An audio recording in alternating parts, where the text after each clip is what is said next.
Assalamualaikum warahmatullahi wabarakatuh. Perkenalkan, nama saya Raffiuddin Ashaka dengan nomor stambuk D101-22885.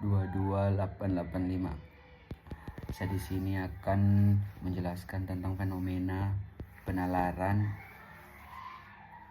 dan argumentasi hukum sesuai unsur dan instrumen nalar hukum.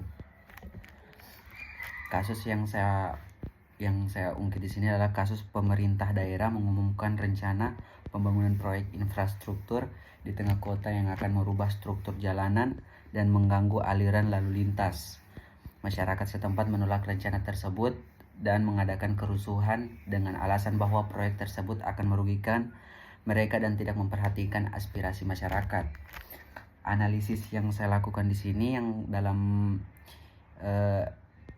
instrumen hukum, yang pertama logika. Dalam analisis ini kita dapat melihat bahwa keputusan pemerintah untuk membangun proyek infrastruktur tanpa konsultasi dengan masyarakat dapat dikategorikan sebagai keputusan yang tidak rasional dan tidak bertanggung jawab.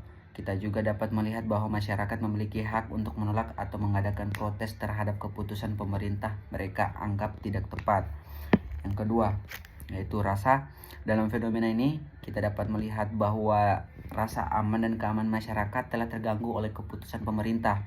Masyarakat merasa bahwa keputusan tersebut tidak memperhatikan aspirasi mereka dan dapat menyebabkan kerugian material dan non-material. Yang kedua, bahasa. Dalam analisis ini kita dapat melihat bahwa bahasa digunakan sebagai sarana komunikasi antara pemerintah dan masyarakat. Namun dalam kasus ini bahasa tidak digunakan untuk meningkatkan kesadaran dan komunikasi, melainkan hanya sebagai alat untuk memberikan informasi tanpa memperhatikan pendapat masyarakat. Yang terakhir, matematika. Dalam analisis ini kita dapat melihat bahwa matematika digunakan untuk menghitung dampak proyek infrastruktur terhadap masyarakat. Namun dalam kasus ini matematika tidak digunakan untuk menghitung dampak positif dan negatif terhadap masyarakat, melainkan hanya sebagai alat untuk mendukung keputusan pemerintah. Kita masuk ke nalar hukum, yang dimana pertama adalah Tuhan. Dalam analisis ini kita dapat melihat bahwa Tuhan digunakan sebagai referensi moral dalam menentukan keputusan yang tepat. Namun dalam kasus ini Tuhan tidak digunakan sebagai acuan untuk menentukan keputusan yang tepat, melainkan hanya sebagai alat untuk menjelaskan motif pemerintah. Yang kedua, asas. Dalam analisis ini kita dapat melihat bahwa asas digunakan sebagai acuan untuk menentukan keputusan yang tepat. Asas-asas hukum seperti asas kesetaraan, asas kebebasan, dan asas keseimbangan digunakan untuk menentukan keputusan yang tepat. Yang keempat, positivisme. Dalam analisis ini juga kita dapat melihat bahwa positivisme digunakan sebagai pendekatan untuk menyelesaikan konflik antara pemerintah dan masyarakat. Positivisme berpihak pada fakta-fakta yang dapat diukur dan diamati. Utilitis. Dalam analisis ini kita dapat melihat bahwa utilitis digunakan sebagai acuan untuk menentukan keputusan yang tepat. Utilitis berpihak pada prinsip-prinsip utilitarisme yang berpendapat bahwa tindakan yang paling baik adalah tindakan yang memberikan hasil terbaik bagi mayoritas.